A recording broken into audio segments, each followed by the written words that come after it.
Here are things I wish I knew before I had my C-section, starting with the most severe. I had no idea that the incision area was going to be numb for potentially the rest of my life. It's the strangest feeling. It kind of feels like whenever you get a filling done at the dentist and they like inject your gums and you get like a numb feeling on your cheeks and you touch it on the outside. That's exactly what the whole incision area feels like. Probably like an inch below and an inch above. It's the weirdest sensation. Next, I didn't know that there was two options for how they're gonna like close up the incision. You can get stapled or you can get glued.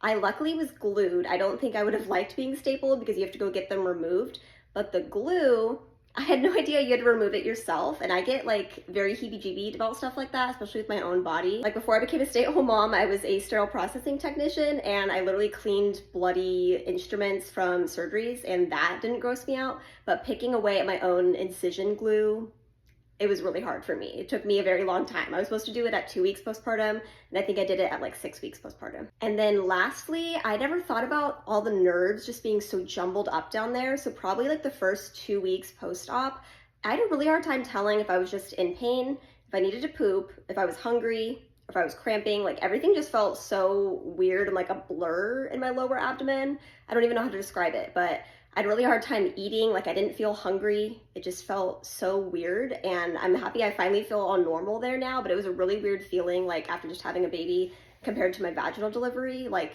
usually with breastfeeding, I would feel so starving and like hungry all the time, but I had the hardest time eating post C-section. And I'm not sharing this stuff to scare you if you're about to have a C-section, but just so you're aware, because I wish I knew some of this stuff so I didn't feel like I was going crazy or that like there was extra stuff wrong with me post surgery.